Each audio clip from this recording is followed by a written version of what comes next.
Breaking news చూస్తున్నాం. కాళేశ్వరంపై 1,00,000 కోట్లు తిన్న వాళ్లను వదిలేస్తామా అంటూ మంత్రి కోమటిరెడ్డి చిట్ చాట్ లో కీలక వ్యాఖ్యలు చేశారు. కాళేశ్వరంపై చర్చ పెడితే అసెంబ్లీ నుంచి బీఆర్ఎస్ వాకౌట్ చేయకుండా తమ మీద పూలు చల్లుతారా అని మండిపడ్డారు ఆయన.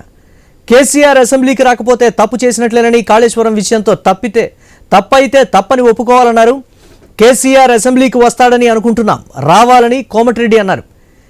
కాళేశ్వరం కమిషన్ నివేదిక తప్పని భావిస్తే కేసీఆర్ అసెంబ్లీకి వచ్చి చెప్పాలని తెలిపారు మంత్రి కోమటిరెడ్డి వెంకటరెడ్డి.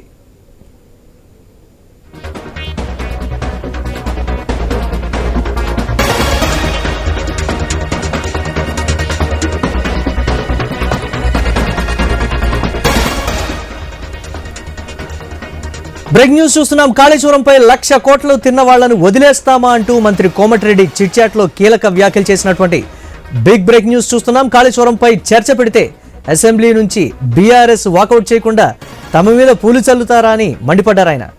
కేసీఆర్ అసెంబ్లీకి రాకపోతే తప్పు చేసినట్లేనని, కాళేశ్వరం విషయంతో తప్పైతే తప్పని ఒప్పుకోవాలన్నారు. కేసీఆర్ అసెంబ్లీకి వస్తాడని అనుకుంటున్నాం, రావాలని కోమటిరెడ్డి అన్నారు.